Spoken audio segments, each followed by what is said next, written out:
The morning they demolished my great-grandfather's bridge was when I decided to transform their $4 million lakefront resort into nothing more than a muddy parking area. It is 6 o'clock in the morning on a Tuesday. I am enjoying my coffee on the dock when I hear the sound of diesel engines. Through the early mist, I spot a bulldozer making its way toward the stone bridge that my great-grandfather constructed with his own hands back in 1923. This was the same bridge that united our community for an entire century. Yet, some overreaching HOA president deemed it an eyesore. However, what Linda Peterson and her upscale HOA board failed to realize about water rights in Texas is crucial. My great-grandfather did not only build that bridge, he also controlled the dam. Recently, I have inherited something far stronger than any HOA rule: the legal authority to empty their entire lake. Leave a comment below telling me what you would do if someone wrecked your family's heritage. Also, let me know where you are watching from, as I want to know how many of you have faced these oppressive HOA leaders. My name is Jack Morgan. I am a civil engineer, and 3 months ago, I inherited the most stunning lakefront property imaginable. My great-grandfather, Samuel Morgan, constructed our family cabin in 1920 right after returning from the Great War. Yet, the real gem was the bridge. Sam did not merely throw some wood together and call it finished. He carefully hand-carved limestone blocks from the nearby quarry to build a genuine stone arch bridge connecting our shore of the lake to the main road. For a full century, that bridge served everyone in our community. Fishermen traveled there to reach their preferred fishing spots. Children walked to swim in the nearby holes, and neighbors always lent a hand to one another. It stood as the very soul of our small town. When I inherited the property, my wife Sarah and I held big dreams. We had been carefully saving all our earnings, hoping to retire there in a few years. I planned to renovate the cabin, maybe do some consulting work remotely, and spend peaceful mornings fishing off the aging wooden dock. The gentle creak of those time-worn planks beneath my boots felt like a soothing lullaby. Then, Linda Peterson arrived. She is the type of woman who wears pearls to the supermarket and drives a perfectly clean white BMW that has never touched a dirt road. She moved to the Whispering Pines luxury community 2 years ago. That affluent neighborhood had sprung up across the lake like mushrooms after a heavy rain. Within half a year, Linda had secured the presidency of the Homeowners Association. Trouble should have been obvious when I received that initial certified letter. Its weight alone made my stomach churn, even before I unfolded it. Inside was Linda's sweetest but firm declaration that my bridge broke the community's architectural guidelines and had to be removed. I laughed at first, genuinely laughed out loud. My bridge had been built when her development was nothing but open pasture. Yet Linda had done her homework, or at least she believed so. The letter quoted the Homeowners Association covenant as justification. Property number 47B, the architectural review guidelines, and the threat of fines amounting to $500 per day if I failed to dismantle the bridge within 30 days. That was the moment I began sifting through dusty boxes in my grandfather's attic, filled with aged papers carrying the scent of time and neglect, but representing official legal records. Among these, I found the original survey maps, the property deeds, and crucially, the grandfather clause that explicitly safeguarded previously existing constructions. My bridge was, in fact, older than the Homeowners Association by 8 decades. Equipped with this evidence, I attended the following HOA meeting held at the community center. You could immediately notice the distinct aroma of institutional buildings mixed with floor polish, stale coffee, and a hint of inevitable disappointment. That evening marked my first encounter with the politics of the HOA. I laid out my documents across the folding table as if revealing a winning hand in poker. "Gentlemen, ladies," I began, "I believe there has been a misunderstanding." Linda Peterson barely gave my papers a look. Her reply still quickens my anger today. "Times change, Mr. Morgan. Progress demands sacrifice." She delivered this with a patronizing smile, as if teaching simple arithmetic to a child. The board's decision was predictable: 5 votes to 2 in favor of enforcement. Linda's supporters, all newcomers with more wealth and wisdom, outnumbered the long-standing residents who actually remembered the community's true meaning. As I walked back to my truck over the gravel, I understood something crucial. This situation was never about design standards or the community's future. It was all about control. Linda Peterson noticed my modest bridge, my hard-working cabin, and my battered pickup truck, deciding I did not belong in her idea of a prestigious neighborhood. She wanted me out. Sarah tried to stay hopeful. "We will face this together," she told me during dinner, gently squeezing my hand across our small kitchen table. "The law is on your side." I nodded and smiled, yet deep down I questioned if being right was going to be enough. What I was unaware of at the time was Linda had chosen to challenge the wrong engineer. You see, I was well versed not only in building regulations and property law, but also in matters involving water. Linda wasted no time turning threats into action. 3 days after that board meeting, as I headed out to work, I noticed 2 men in identical polo shirts standing near my property line. Security guards at 7 in the morning on a Wednesday? I raised my coffee mug and called out, "Good morning, gentlemen. Are you lost?" The older man, broad-shouldered and resembling a retired football player, pulled out a clipboard. "HOA Compliance Patrol, sir. We are recording violations." I nearly swallowed my coffee wrong. Violations like what? Grass exceeding the HOA standard of 3 inches in several spots? Documents requiring repainting per aesthetic rules? And my storage shed needing pressure washing. He listed these items as if reading a shopping list. Over the next 14 days, these clowns issued citations for everything except for breathing too loudly. Apparently, even my mailbox was the incorrect shade of black. My welcome mat did not meet the required size standards. They even fined me for having a fishing net visible from the street. By the 3rd week, I was facing fines totaling $1,200. At that point, I responded like any engineer would when confronted with a challenge. I started analyzing the system. It turned out that Linda Peterson's husband, Rick, owns Prescott Security Solutions. Quite a coincidence, right?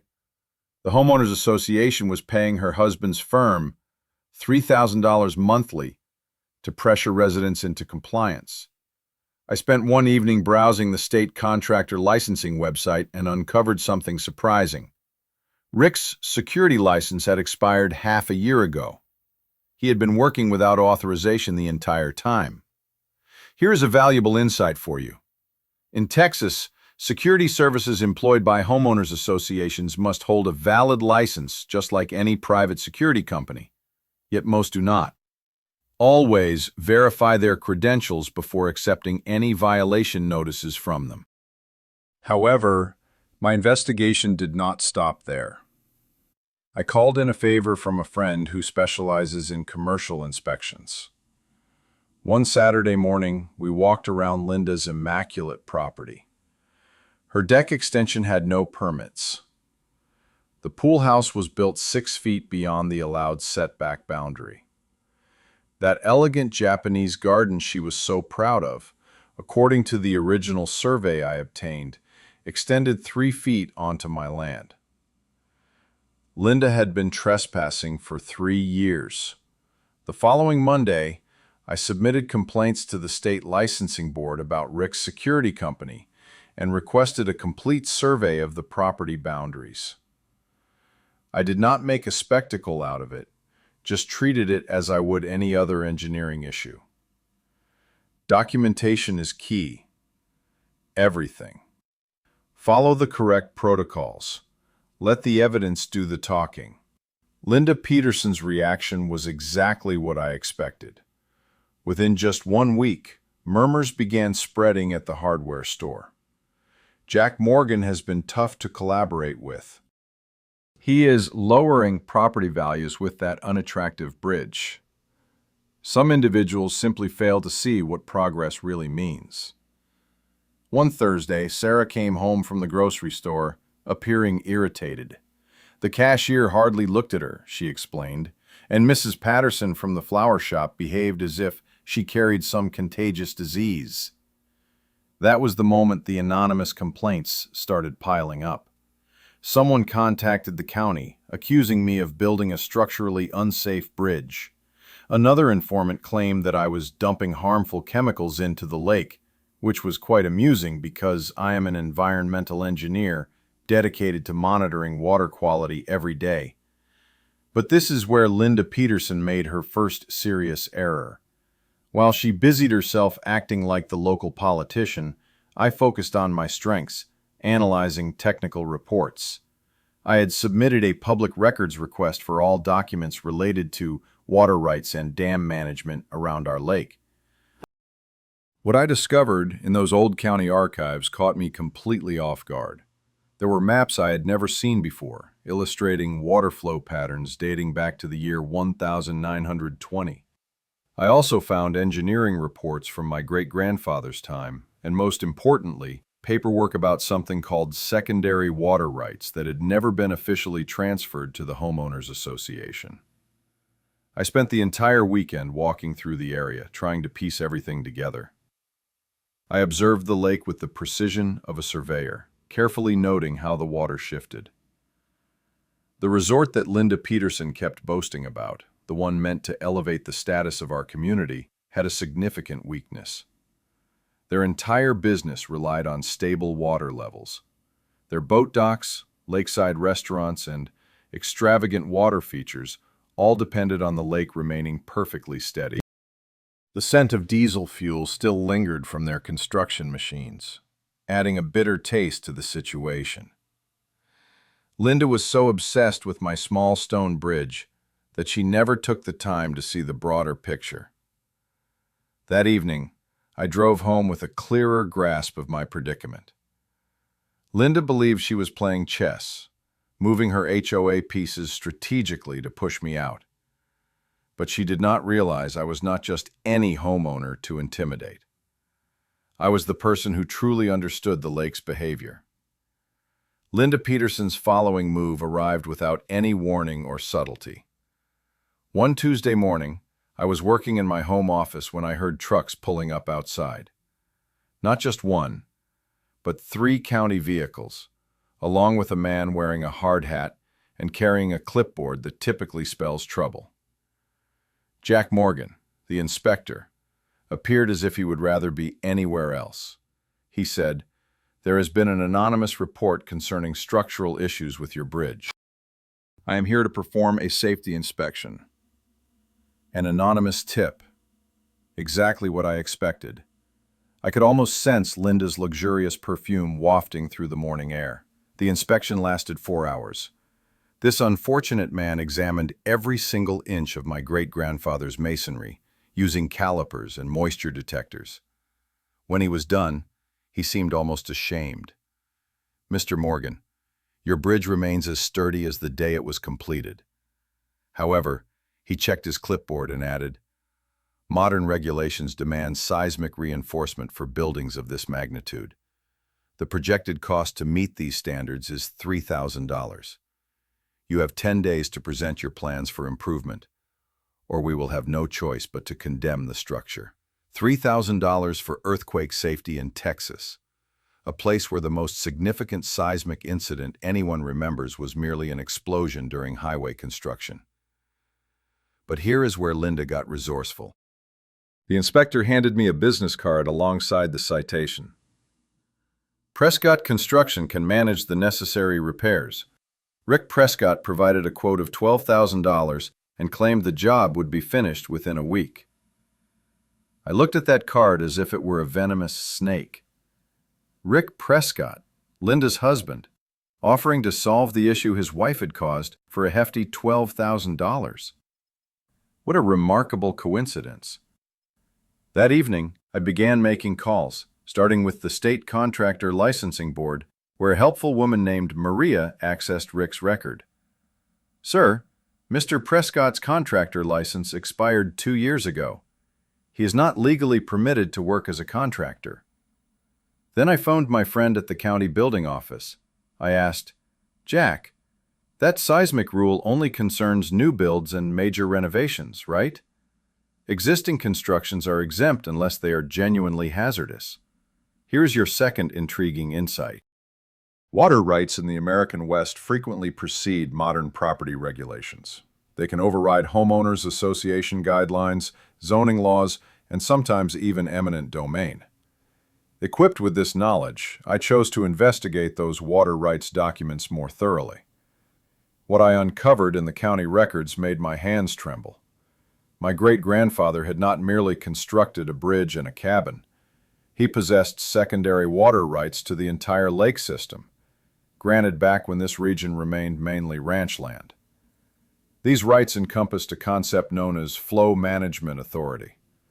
Simply put, I had the legal power to determine the amount of water retained in the lake. I dedicated the following 2 days to examining engineering reports related to a dam built in the 1920s. The information was truly captivating.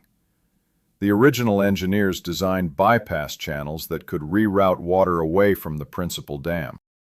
My great-grandfather's bridge served a greater purpose than transportation. It was strategically placed to regulate a secondary spillway system. Meanwhile, Linda Peterson was actively manipulating her social standing. She somehow persuaded 3 of my neighbors that I was unstable and posed a potential threat. One evening, I returned home to discover new security cameras directed precisely at my property from 2 separate residences. Sarah was the first to notice. She said, "Honey, Mrs. Rodriguez no longer even greets us." And Tom at the marina treated me as if I carried a contagious disease when I stopped for bait. The situation escalated until Linda filed for a restraining order. They accused me of making threatening remarks about the dam and claimed I posed an immediate threat to the safety of the community. The judge glanced at her evidence, which was solely composed of my public records requests and the questions I raised during the HOA meetings, and dismissed it promptly. However, the harm had already taken hold. Half of the neighborhood now believed I was some form of a disturbed domestic extremist. Then I uncovered a revelation that altered the entire perspective. While examining the resort's environmental impact report, I noticed a detail buried deep in the fine print. Their bank loan contained very specific conditions regarding water levels. If the lake fell below a certain depth, the entire loan amounting to $4 million would be instantly payable. The grand inauguration of the resort was scheduled just 3 months away. Reservations had been made for weddings, corporate retreats, and fishing competitions. Linda Peterson's family had invested $500,000 of their own funds into the endeavor. That night, sitting alone in my kitchen, staring at those loan documents, I grasped something important. Linda believed she was engaged in a conflict over HOA regulations and neighborhood appearance. Yet, she had chosen to challenge someone who comprehended the fundamental element her whole development relied upon. Nature does not concern itself with HOA rules. It obeys the laws of physics and established legal principles, and I was starting to realize that I possessed far greater influence than any HOA president ever could. The sour taste of anxiety had shadowed me for weeks, but that evening it transformed into something entirely different. Completely. The flavor of potential. Linda's patience finally reached its limit 1 week before Thanksgiving. I was checking my mailbox when I noticed her striding across the street in those absurd white heels, gripping another manila envelope as if it held secret launch codes. "Mr. Morgan," her voice sliced through the air like glass, "I am calling an emergency HOA meeting. Your bridge poses an immediate safety hazard that cannot wait for usual protocols." She slammed the envelope into my hands with enough force to cause a paper cut. Inside was a notice for a crisis intervention gathering set for the following evening. The agenda was straightforward: to vote on authorizing the instant removal of the bridge with or without my approval. The meeting turned into a spectacle. Linda brought in her golf partner from Dallas, a man pretending to be a structural engineer who admitted he had never actually inspected my bridge, but was eager to brand it a death trap. His speech was filled with phrases like catastrophic failure risk and looming public danger. Truly expert material. The decision was quick and ruthless, 7-1 in favor of immediate dismantling. The only opposition came from Mrs. Chen, an octogenarian who had lived here since 1960. The rest were either bribed, intimidated, or convinced that I was some kind of bridge-building lunatic. "The contractor starts at sunrise tomorrow," Linda declared with barely hidden excitement. "Removal charges of $15,000 will be added to Mr. Morgan's account. If payment is not made within 30 days, a lien will be placed on the property. $15,000 just to demolish something my great-grandfather painstakingly built with his own hands." I drove home in a daze, the coarse feel of my steering wheel the only thing keeping me anchored. Sarah glanced at me briefly and silently poured 2 glasses of wine. That evening, I took a step I had never taken before in my engineering career. I filed an emergency injunction at the county court. Not because I believed it would succeed, but because I had run out of alternatives. The hearing was set for 9 o'clock the next morning, coinciding with the time Linda Peterson's contractor was due to begin demolition. I entered the courthouse at 8:30 carrying a banker's box filled with documents, water rights records, contractor licensing violations, proof of HOA fund mismanagement, and structural assessments showing my bridge was sturdier than many county roads. Judge Martinez listened attentively for exactly 12 minutes before delivering his ruling. The emergency injunction was approved, and a 30-day temporary restraining order was put in place. "Mr. Morgan, you have 1 month to settle this dispute through the proper legal procedures." I called Linda Peterson from the courthouse parking lot. "Demolition has been canceled," I informed her. "You might want to notify your contractor." The silence lingered so long I thought she had hung up. Then she said, "This is war, Mr. Morgan. I trust you understand that. Mike, here is knowledge nugget number 3. Emergency court orders can stop HOA activities if you prove immediate and irreversible damage, but you must provide documented proof rather than just emotional reactions." That afternoon, I uncovered something that made Linda Peterson's declaration of conflict appear almost trivial. While examining HOA financial statements, which are public records, by the way, I noticed some unusual irregularities. Over the last year, Linda Peterson had approved legal fees and urgent contractor expenses totaling $30,000. All payments were made to businesses owned by her husband or her brother-in-law. I dedicated the weekend acting like a forensic accountant, verifying each transaction against business licenses and corporate records. Linda Peterson was not only misusing HOA funds to intimidate me, she was exploiting the community's finances as if they were her own. However, the true discovery occurred when I stumbled upon the original engineering survey of the lake from 1923. My great-grandfather did not just build a bridge. He designed it as a control element for what the old records called secondary flow management. This bridge was not merely a crossing. It was a key component of a broader water regulation system that included the main dam. I spent hours analyzing those old faded blueprints, the distinct scent of aged paper lingering in my kitchen as I followed the water flow lines with my finger. The deeper my understanding of the initial design grew, the more I realized Linda Peterson had fallen into a disastrous mistake. She believed I was dealing with some stubborn working-class guy. But my great-grandfather had been the chief engineer responsible for this entire lake system. He designed every structure with built-in backup and control, including the bridge.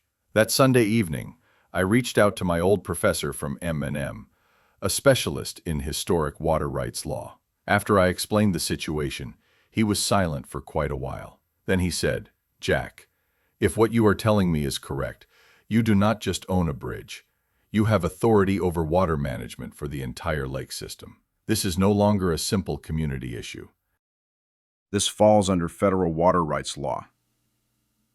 I ended the call and stepped out onto my dock. The November air was crisp and pure, filled with the scent of the approaching winter. For the first time in months, I felt a genuine smile. Linda had declared war, but she had no idea what tools I was ready to use. The lake level dropped exactly 18.5 inches over the next 6 hours. By sunset, the resort's million-dollar boat docks were stranded on dry mud, and their grand opening weekend was officially canceled. That same evening, the bank called in their loan. But water has its own way. It is patient and just. Within 24 hours, I had restored the lake's normal flow. Suddenly interested in dealing with the man who controlled their water source, the investors approached me with an offer I could actually respect. "Mr. Morgan," said James Chen, the lead investor, "we would like to propose a partnership. You keep the bridge preserved as a historic monument. We receive guaranteed water levels, so everyone benefits." 3 months later, the resort reopened under fresh leadership. Linda Peterson had been gone for quite some time. The last information I had was that she relocated to Arizona after facing federal accusations of attempted bribery and misappropriation of homeowner association funds. Her spouse Rick lost his contractor's license forever and was forced to sell their home to cover legal expenses. The new homeowner association board, headed by Mrs. Chen and Jack Morgan, created the Morrison Bridge Historic District. My great-grandfather's bridge became the highlight of a local heritage trail that actually attracted more visitors than Linda's exclusive resort dream ever could have. Contrary to Linda's predictions, property prices did not fall. On the contrary, they rose. It seems people prefer living in neighborhoods that offer genuine history and supportive neighbors, rather than corporate projects operated as private empires. Sarah and I used our newfound community recognition to launch the Samuel Morgan Water Rights Scholarship for engineering students at Texas A&M University. Supported by speaking engagements at about a dozen water rights conferences where I shared this story, the scholarship has already helped 5 students pursue environmental engineering studies. The inaugural awardee was Maria Rodriguez, Jack's daughter, who aims to focus on sustainable water management. She will graduate next spring and has secured a job with the State Water Authority. The event took place on the bridge, naturally with the whole community joining in the celebration. Tom received a promotion to resort manager and reinstated all the staff that Linda Peterson had dismissed during her harsh control. The resort now allocates 5% of its earnings to nearby schools and supports an annual Bridge Day festival that honors our community's heritage. Frank Wilson came out of retirement to mentor me in advanced dam management. I have also become the designated water management advisor for 3 other lake communities dealing with similar homeowner association conflicts. It turns out that there are many Linda Petersons and numerous neglected water rights ready to be reclaimed. The legal standard we established has been referenced in 12 additional federal water rights lawsuits throughout Texas. Patricia tells me we have likely saved dozens of communities from being destroyed by developers who assumed financial power could surpass century-old regulations. My bridge is now recognized on the National Register of Historic Places. Every morning, I cross those limestone blocks that my great-grandfather personally laid, and I can almost hear him laughing about how his water control system made all the difference. The resort flourishes. The community is more united than ever. Our small lake has become a shining example of how progress and tradition can thrive together when people choose collaboration rather than control. Linda Peterson's story serves as a warning about the dangers of unrestrained homeowners association authority. Just last month, the state legislature approved the Morgan Act requires all homeowners association boards to honor existing water rights and preserve historic buildings. These may seem like small victories, but they truly accumulate over time. Sarah and I are eagerly awaiting the arrival of our first child come next spring. Our little one will grow up playing near that ancient stone bridge, learning how to fish off the very dock where my grandfather once taught me. Some legacies deserve fierce protection, even when the challenge seems overwhelming. What brings me joy is that our new neighbors actually enjoy having us around. We've become the neighborhood's favorite family for community cookouts, and I have assisted 3 different homeowners in resolving their own HOA conflicts without anyone having to drain any lakes. If you are struggling with your own HOA nightmare, remember that knowledge provides strength. Understanding history is crucial. Often the most effective defense against bureaucratic harassment is knowing the law better than those trying to intimidate you. Share your HOA nightmare story in the comments. I read every one and have plenty of strategies to tackle these petty dictators. For those interested in hearing about the corrupt city council that attempted to seize an elderly farmer's land via eminent domain, and how mineral rights dating back over 100 years saved her property, subscribe now. That tale is coming soon. The sound of children laughing now bounces off the old stone bridge, blended with the soothing ripple of water that knows its rightful place. One Friday morning, chaos erupted to the point where reality seemed to blur. I sat on my porch sipping coffee when suddenly 3 sheriff's deputies arrived first, followed by Linda Peterson in her immaculate BMW, and 2 men dressed in costly suits who appeared to be federal attorneys. Jack Morgan, the chief deputy, seemed remorseful. "We have a warrant for your arrest on charges of criminal intimidation and conspiracy to commit environmental terrorism." Environmental terrorism, for simply exercising the lawful water rights my family had possessed for over a century. Patricia had forewarned me this could occur. Within 2 hours, I was released on bail and seated in her Austin office as she skillfully negotiated with federal officials. It turned out Linda's Blackstone attorneys had persuaded a federal judge that my water rights presented an immediate danger to interstate commerce and ecological balance. The restraining order was all-encompassing. I was forbidden from going near the dam, managing any water controls, or even discussing water management publicly. Linda had effectively exploited the federal judiciary to strip away my only bargaining power. However, Patricia grinned when she examined the entire order. "Jack, they just made a monumental error. This restraining order confirms your water rights are valid. It only limits them temporarily. That was federal acknowledgement of your claim." Within 6 hours, Patricia had initiated her own federal case claiming violation of water rights under the Rivers and Harbors Act of 1899. More crucially, she secured a counter-injunction that overruled the local restraining order. Federal water rights take precedence over local ones. Each time, she explained, they filed criminal complaints. Linda Peterson's attorneys provided us with the exact legal precedent we needed. Here is an essential piece of information. Federal water rights enforcement can supersede actions by local law authorities when historical claims exist that precede state and municipal jurisdiction.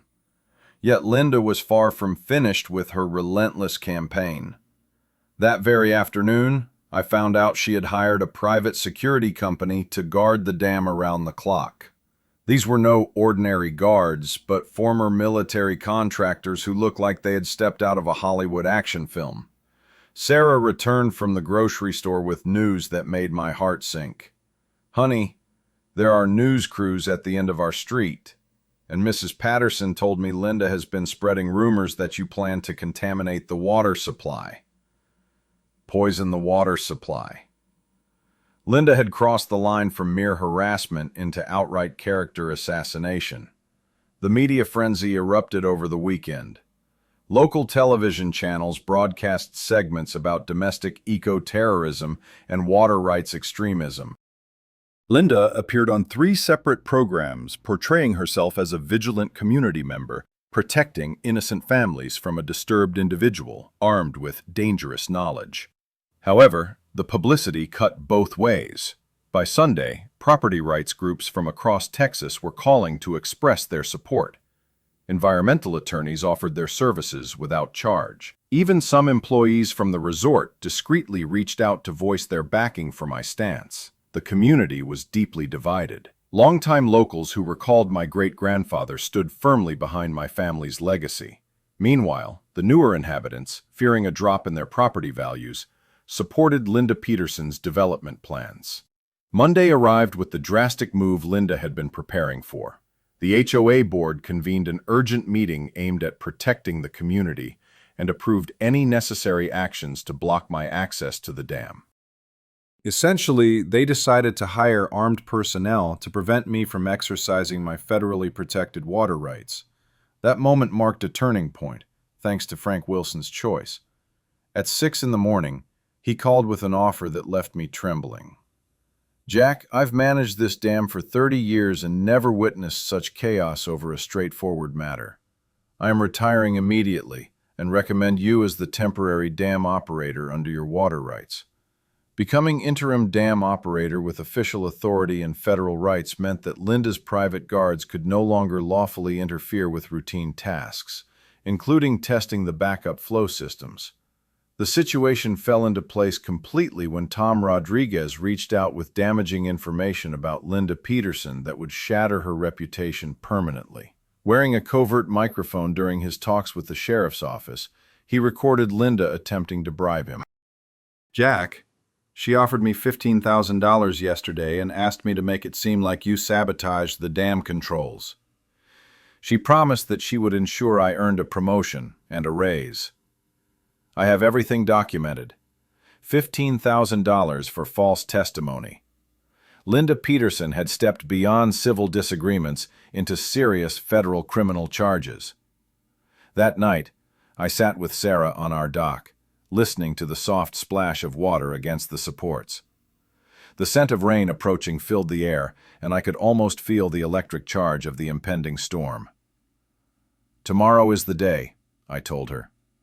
"Linda has made her choice, and now it is time for me to make mine."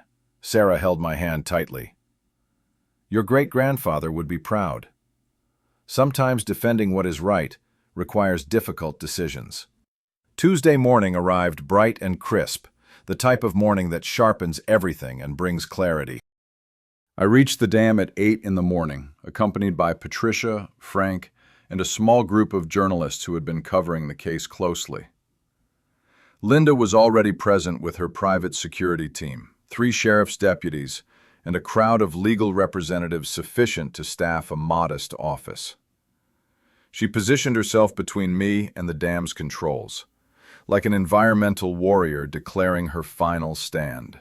"You shall not pass," she declared loudly to the assembled crowd, her voice revealing the desperation behind her pretend authority. I am defending this community against a dangerous individual who endangers our way of life." Channel 8 News had set up cameras to capture every moment. The county sheriff had personally arrived to oversee what everyone expected to be the final showdown. Even some resort investors traveled from Dallas, likely calculating their financial risks. I approached the concrete structure hiding the bypass controls, holding a folder containing over 100 years of legal papers and Frank's official letter granting me control of the dam operations. "Ladies and gentlemen," I declared, my voice echoing through the cool morning air, "I am here to conduct routine maintenance on the secondary water management systems that my family has operated since 1923. Linda stepped directly in front of me, so close I could detect the scent of her expensive perfume, mixed with the sharp smell of anxious sweat. "There is a federal restraining order forbidding you from getting near this equipment," she said firmly. Patricia calmly moved forward, presenting a document to the sheriff. "Your Honor, that restraining order was overruled by federal water rights enforcement just last night. Mr. Morgan holds full legal authority to manage these systems." The sheriff examined the paperwork carefully, then nodded and stepped aside. "Ma'am, he has federal jurisdiction here. Please step back." At that moment, Linda completely lost control. "This is madness," she shouted at the cameras. "You cannot be allowed to do this. Let this madman ruin a $4 million investment over a mere document from 1923. People like him have no place in our neighborhood. Individuals like him." On live television, Linda Peterson had just disclosed the true motives behind this dispute, which were never about homeowners association regulations, building guidelines, or community protection. It was about social status, about who was worthy to be part of her dream of an elite lakeside haven. I knelt next to the concrete structure and began removing the access panel using the tools Frank had handed me. Each bolt loosened with a sharp metallic sound that felt definitive, while I sensed the crowd holding its breath together. A reporter from Channel 8 shouted, "Mr. Morgan, can you clarify what you are doing?" Without looking up, I answered, "I am opening secondary flow channels that were engineered by my great-grandfather in 1923. These channels permit a regulated discharge of surplus water for upkeep purposes. Everything I am doing complies fully with federal water rights laws and standard dam management practices." The panel came free, exposing the large brass wheel that controlled the bypass valves. Frank had lubricated the mechanism the previous week, and it rotated surprisingly smoothly for a piece nearly 100 years old. Linda made a last frantic effort to intervene. "Sheriff, he is going to empty our lake. He is damaging private property. Detain him." Sheriff Martinez glanced at her. He regarded her with the patient look of a man accustomed to countless disputes over homeowners associations. "Ma'am, this falls under federal jurisdiction and concerns the lawful operation of the dam. I cannot detain someone for turning a valve they are authorized to manage." I rotated the wheel 3 complete turns clockwise.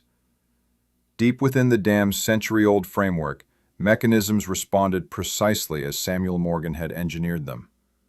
Water started to flow through secondary channels with a deep, resonant rumble that seemed to emerge from the earth itself.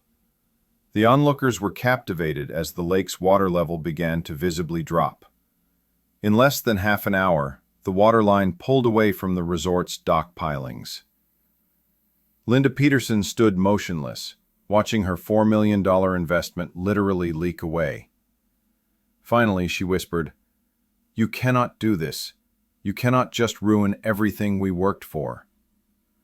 I rose, dusting soil from my palms, and addressed the cameras with my closing words. "Mrs. Peterson, I attempted compromise. I sought negotiation. I showed respect for both your investment and my family's legacy.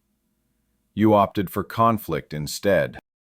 This is what defeat in a water rights dispute looks like. The resort's boat docks were already unusable. By nightfall, the entire shoreline would be exposed mud. However, the most thrilling sound of the morning was neither the rushing water nor the clicking cameras. It was Mrs. Chin's voice, echoed clearly over the crowd. "Welcome home, Jack. Your great-grandfather would be proud. On Monday morning, I headed to the county archives with a level of determination I usually saved for major engineering challenges. The clerk, a patient lady named Dorothy, who had worked there since the Carter administration, assisted me in gathering every record connected to the 1923 dam construction. What I uncovered altered everything. Hidden in a folder labeled Historical Water Management Lake Morrison System was not only the original construction contract for the dam, but for the entire water regulation infrastructure. My great-grandfather, Samuel Morgan, was far more than just a farmer who built a bridge. He served as the chief hydraulic engineer for the entire project. The key document was a water rights agreement dated March 15, 1923. Written in legal language that took me 3 thorough readings to grasp completely, it granted Samuel Morgan and his descendants permanent secondary rights to the water, including the power to manage the flow of Lake Morrison and its connected tributaries. Power to manage the flow. Those few words meant my rights extended beyond simple water usage. I had the legal permission to decide how much water remained in the lake. Yet, the biggest surprise came from what I discovered next. The bank loan documents for the resort, which were publicly available thanks to county tax incentives, contained specific performance conditions. One stated that if the lake's level fell below 18 inches from full capacity, for over 72 hours, the entire $4 million construction loan would be demanded immediately. The lake was currently 22 inches below the spillway, and I calculated quickly in my mind. If I opened the secondary channels that my great-grandfather had built, I could lower the water level by another 18 inches in roughly 6 hours. The resort had already received over $200,000 in deposits for their grand opening weekend. There were weddings, corporate getaways, and fishing competitions all counting on a flawless lake for their occasions. Linda Peterson's family had invested $500,000 of their own funds into this project. Her husband Rick had guaranteed the loan with their home as security. I found myself sitting in that archival room, surrounded by the musty scent of aged paper and bureaucratic dust, suddenly aware I was holding a powerful weapon in the dispute over water rights. The gravity of the situation hit me hard. This was no longer just about Linda. The resort provided employment for 43 people. I had checked the staff roster: waitresses, groundskeepers, boat captains, cleaning personnel. Most were locals who depended on these jobs to make a living. Yet Linda had made this conflict deeply personal. She had attempted to demolish something representing 4 generations of my family's legacy. She misused community funds to enrich herself. She alienated neighbors and treated our small lakeside community as if it were her own empire. That afternoon, I wandered around the old dam structure, observing it closely for the first time not as a nostalgic grandson, but as an engineer. The construction from 1920 south was ingenious in its straightforwardness. Samuel Morgan had incorporated manual bypass valves into the original blueprint, concealed beneath years of moss and corrosion. Yet they remained operational. The irony was striking. Linda Peterson had argued with me for months over HOA design rules while unknowingly sitting atop a water system I could manipulate with just a few turns of a valve wheel from a century ago. That evening, I reached a decision that would shape everything to follow. I would not deploy this ultimate weapon right away. Linda deserved one last chance to reconsider her stance. One chance to discuss matters calmly, like mature adults, instead of acting like quarrelsome children. Yet if she declined, if she kept provoking and attempting to ruin my family's heritage, she was about to find out that some battles are not decided by the wealthiest lawyers or the grandest construction proposals. Sometimes victory belongs to the one who truly comprehends the mechanics of water and the significance of legacy. I returned to my cabin that night feeling a curious peace. For the first time in many months, I was no longer the disadvantaged party. I no longer felt bullied by petty officials and bureaucratic threats. Instead, I was the person holding the power to empty their lake. The following morning, I began gathering my team. My initial call was to Patricia Gomez, a water rights lawyer based in Austin, specializing in historical claims. Her reputation was well known. She had successfully defended farmers against large corporations trying to take their water rights, and was more knowledgeable about Texas water laws than many judges. After I explained the situation, Linda Peterson said to Jack Morgan, "If your paperwork is solid, you're not just holding a strong hand, you're holding a royal flush in a game where everyone else thinks they're playing checkers." Patricia agreed to take the case on a contingency basis, which showed me how confident she was. She planned to come up the following weekend to review all the documents and evaluate our legal standing. Then I contacted Frank Wilson, the seasoned veteran who had managed the dam for 3 decades. Frank had actually worked alongside people who learned the system from my great-grandfather.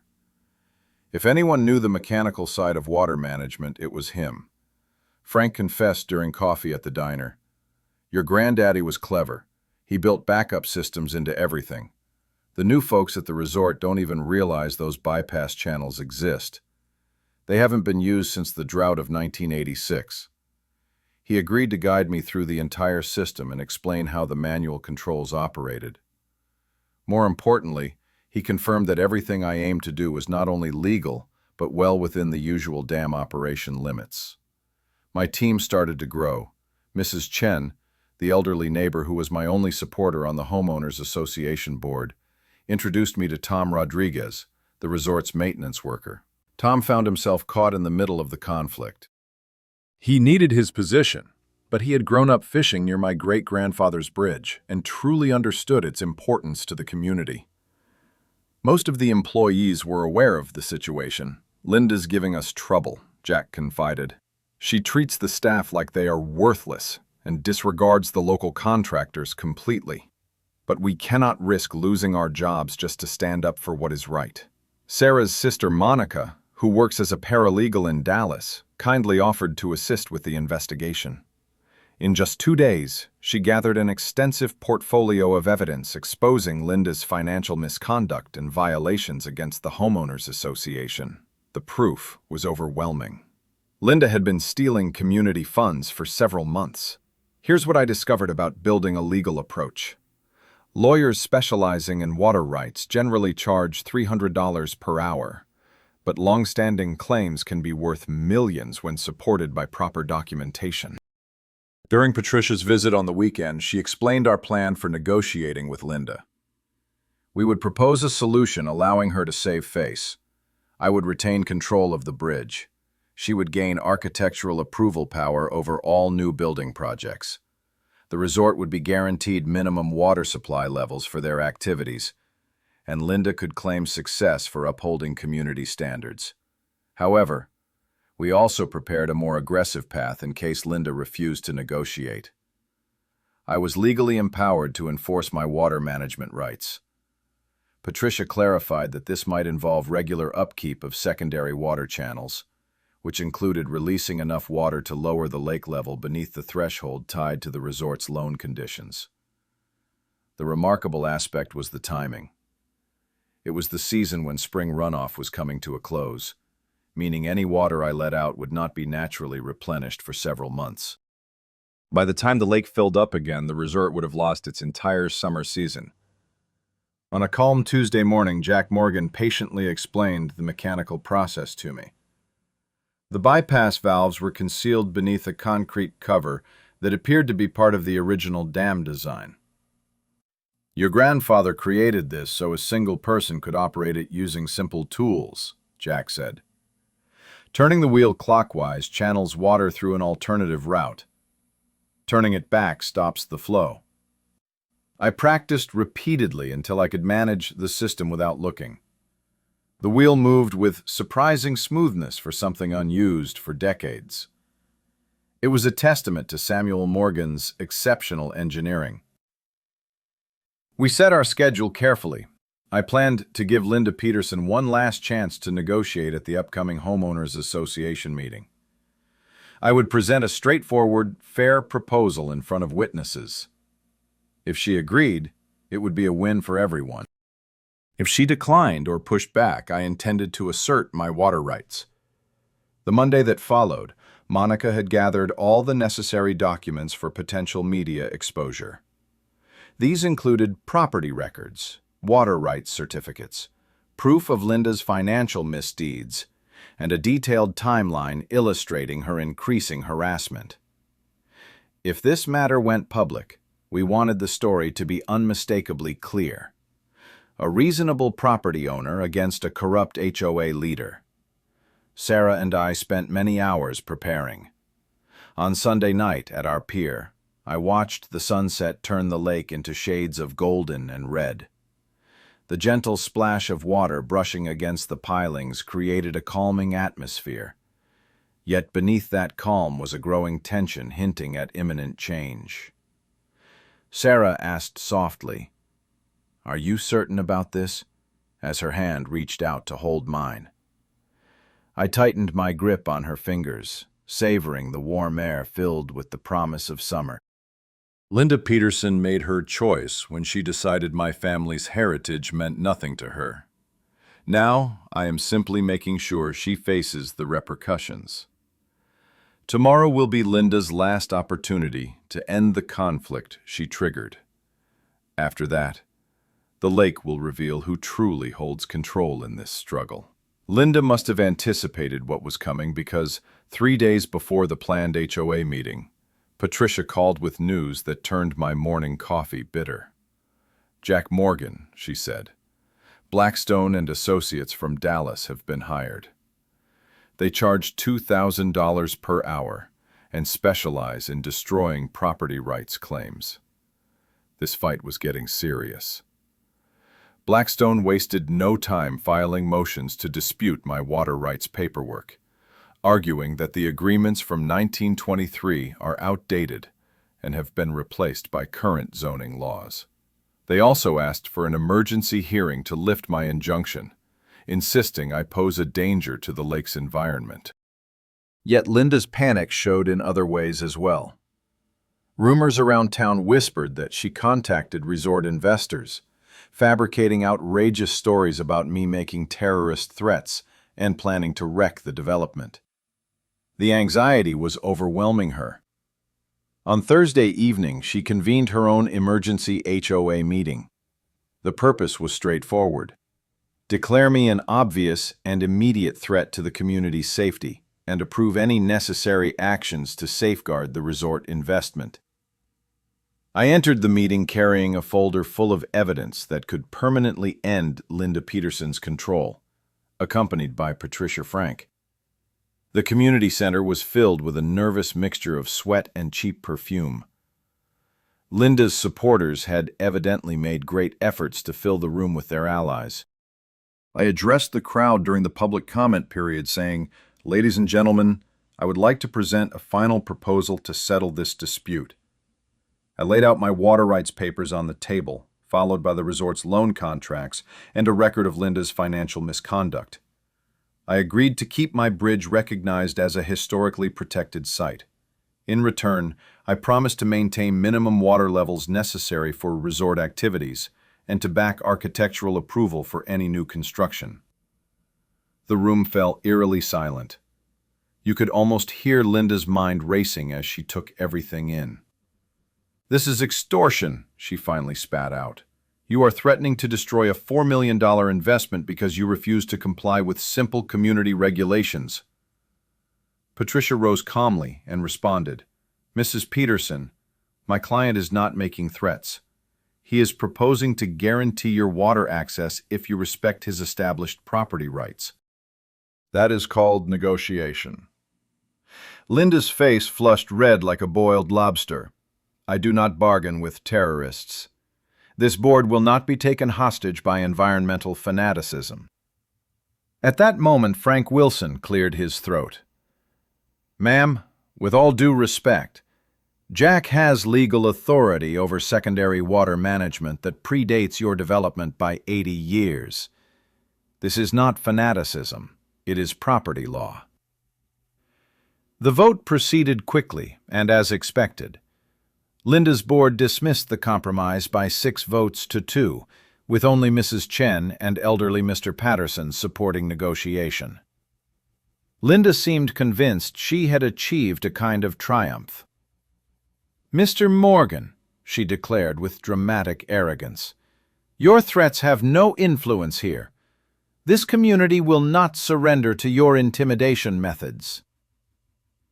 Leaving that meeting, the sound of gravel crunching under my boots felt like a ticking clock counting down. Linda had been presented with every chance to resolve this sensibly but chose escalation instead of reason. The following morning brought news that showed Linda's desperation had reached alarming levels. Before dawn, Tom Rodriguez called me, his voice tight with anxiety. "Jack, you need to know Linda offered me $10,000 in cash to sabotage the dam controls. She said it should appear as a technical failure and you would be blamed for any damage. $10,000. Linda was so terrified of losing her grip that she was willing to move from harassment to bribery and even to outright sabotage. "What did you tell her, Tom?" I asked. "I said I would consider it. Then I contacted the sheriff. They have started an investigation but wanted me to inform you that she is becoming dangerous." That afternoon, Deputy Martinez paid me a visit. Linda Peterson had submitted a new complaint, accusing me of making explicit terrorist threats targeting the dam and the resort. The deputy was professional, but clearly doubtful. "Mr. Morgan, I need to ask, have you made any remarks about harming the resort or endangering public safety?" I gave him copies of all my legal papers along with Patricia's contact details. "Deputy, everything I plan to do fully complies with state water rights regulations. If Mrs. Peterson equates lawful dam operations with terrorism, that reveals more about her grasp of the law than my motives." After he left, I called Patricia to give her an update. Her reaction was quick and firm. "Jack tried bribery and false police reports, which crosses a line. We are pursuing federal charges under water rights interference laws. But even more importantly, you must act swiftly. If Linda is this desperate, she could attempt something genuinely illegal." That evening, I sat on my dock watching the sunset while feeling the sharp sting of adrenaline. Linda had dismissed negotiation, resorted to bribery, and filed bogus complaints. She had made her choice. On Monday morning, I would decide mine.